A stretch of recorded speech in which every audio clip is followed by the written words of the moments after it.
চিংড়ি মাছ দিয়ে পটল আলু ভাজি করছিলাম। পটল আলু এভাবে করে কে কে ভাজি করে খাও অবশ্যই কমেন্টস করতে ভুলো না। আসসালামু আলাইকুম বন্ধুরা, সবাই কেমন আছো?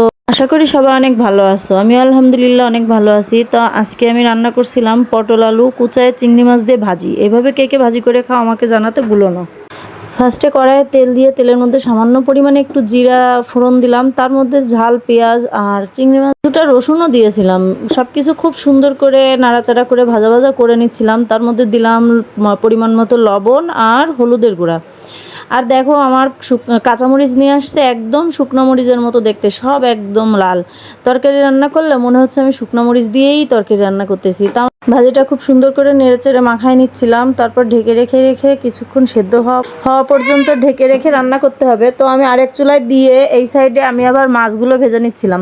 তো আজকে রান্না করব কচুরমুখী। তো কচুরমুখী চিংড়ি মাছ দিয়ে রান্না করলে বেশি ভালো হয়, কিন্তু যেহেতু চিংড়ি মাছ দিয়ে আমি ভাজি করতেছি তো ভাবলাম যে মাছ একটু রান্না না করলে কেমন একটা লাগবে। আবার মাছ বের করতে গিয়ে দেখি এই 2 পিস মাছ একসঙ্গে করা আর এই ছোট ছোট কয়েক পিস মাছ আলাদা করা ছিল। তো ভাবলাম আজকে এটা দিয়েই রান্না শেষ করি। কিছু পাঙাশ মাছ আর 2 পিস তেলাপিয়া মাছ। তো মাছগুলো আমি ফার্স্টে ভেজে নিলাম। ভেজে নিয়ে এই কড়াইয়ে মশলা দিয়ে দেবো। দেখো কাঁচামরিচ, কাঁচা পেঁয়াজ আর রসুন ব্লেন্ড করছি, কিন্তু মনে হচ্ছে আমি শুকনো মরিচ ব্লেন্ড করছি। তো তারপরে এর মধ্যে দিয়ে দেবো একে একে করে অন্যান্য সব মশলা, যেমন জিরা বাটা, হলুদের গুঁড়া, তারপর একটু পরিমাণ মতো লবণ। এগুলো সব কিছু দিয়ে খুব সুন্দর করে নাড়াচাড়া করে মশলাটা সুন্দর করে কষায় নেব। অল্প একটু পানি দিয়ে সুন্দর করে মশলাটা আমি কষায় নিচ্ছিলাম। মশলাটা কষানো হয়ে গেলে এর মধ্যে কচুরমুখী দিয়ে দেবো। আমার মশলাটা কষানো কিন্তু কমপ্লিট। আর এক সাইডে দেখো আমার ভাজিটা প্রায় হয়ে আসছে, একদম পানি শুকায় গেছে আর সেদ্ধও হয়ে গেছে। আমি কচুরমুখী দিয়ে দিলাম। কচুরমুখী দিয়ে ঢেকে রেখে অল্প কিছুক্ষণ একটু কষায় নেব।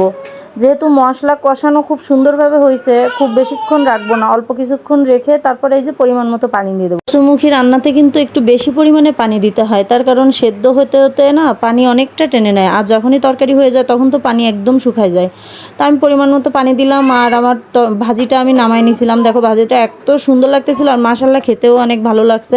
আমি কিন্তু পটল আগে খাইতামই না, সবসময় এইভাবে ভাজি করলে খাইতাম। এখন অবশ্য সবভাবেই খাই, কিন্তু এইভাবে আমার একটু বেশি ভালো লাগে। তো ভাজিটা নামাই নিছি। আরেকদিকে আমার কচুরমুখীগুলো সেদ্ধ হয়ে গেছে। এখন এর মধ্যে মাছগুলো দিয়ে কিছুক্ষণ ঢেকে রেখে তারপরে নামাই নিব। তো আমার রান্না আজকে এই পর্যন্ত কমপ্লিট। সবাই ভালো থেকো। ভিডিওটা কেমন হয়েছে জানাতে ভুলো না। আল্লাহ হাফেজ।